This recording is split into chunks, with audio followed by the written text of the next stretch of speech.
Hi, I'm Ree from mummyoffour.com. Welcome back to my channel. I help busy mums make their lives easier with parenting tips, tricks, hacks and advice. If you are new here, welcome. Thank you so much for joining me. Please subscribe and hit the bell to be notified whenever I post new videos every single week. Today I am talking about a question that has been sent in, and quite a number of people have asked this, about how to help children who are shy and have separation anxiety, specifically when they are to be left at when they start school or clubs, things like that, where they just really don't want to leave you, and you think they'll probably be fine once they get over that kind of the parting bit, and they just sort of get in there and start enjoying it. But it's that kind of that moment at drop off where they're going to cry and they're going to hug your leg and things. Now, I experienced this with my daughter, my eldest daughter, so my third child, my eldest daughter rather, when she started school. She was desperate to start school. She wanted to go to school, and she went on about it. She wasn't fair. The boys could go to school. It wasn't fair. She wanted to go to school. So she started school. I didn't think we'd have any problems at all. And she sobbed her little heart out. Now, this is the reason. I had not explained to her, apparently, I had not explained sufficiently that I would not be staying in school. I had taken it as read that she thought I was staying. I assumed she knew I was going because we always took the boys to school and then left. But no, she had assumed in her little 3-year-old brain that I was staying with her. And this was largely part of the problem. So one way of helping to deal with the anxiety is explaining to children what is going to happen. So explaining to them that you're going to be dropping them off, and then you will be going to pick up some shopping or whatever it is, or fetch some things for lunch or whatever it might be, and then you will be coming back to pick them up. So explaining that to them in advance might avoid the shock of them like, oh, I thought you were staying with me. Trust me, I had 10 days of it. But I am going to share the tips of how then we got over the screaming and the crying, including one day where she lay on the floor and physically kicked and stamped her legs, like lying on the floor, tantrum. How we got over all of that and how we moved past it.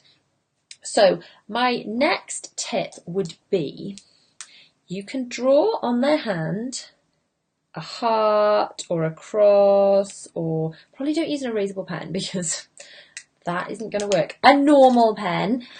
Just going to use a normal pen and just see if I can get this to demonstrate. There we go. A normal pen. So you can draw a heart. I'm going to draw a star. And you draw one on their hand and you draw one on your hand. And what you say is, right, okay, charge it up now. So you hold it and you give them a big hug and a big squeeze. And you squeeze. And you say, right, well, if you're without me, before I come and pick you up, and you need to feel me with you, press your hug button, and then I will feel it in mine, and then I will be able to send you a power hug through that button. And this has been a really effective technique that I have found, especially my now 7-year-old with autism. When he has been anxious, this has been a really good technique. So, right, ready, 3, 2, 1, go. Oh, can you feel it? Can you feel it? And it really helps them to just feel comforted when you know that they're going to be away from you for a little bit.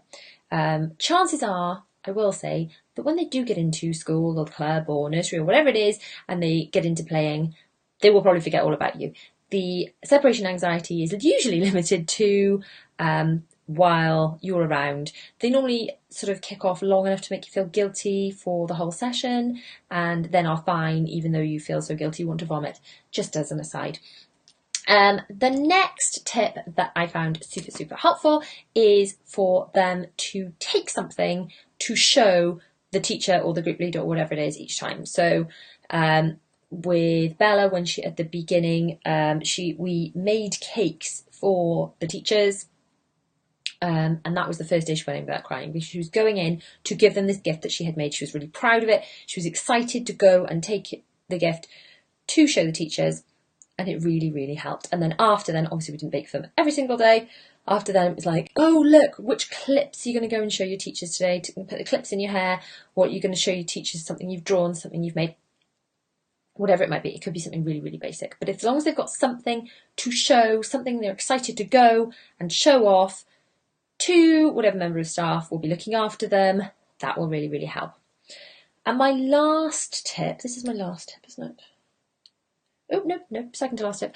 My second to last tip is to discuss with them what's going to happen at pickup. So, look, it's going to be really exciting. You're going to go to school, nursery, club, whatever it is, and then I'm going to pick you up and I'm going to bring you, if you watch my Instagram stories, you'll know that my daughters absolutely love eating fresh bread from the bakery. They like eating it warm, and Bella really loves having fresh bread as soon as I pick her up. So I'm like, right, okay, come on, in you go to school now, and then I can go off to the bakery and get you some fresh bread.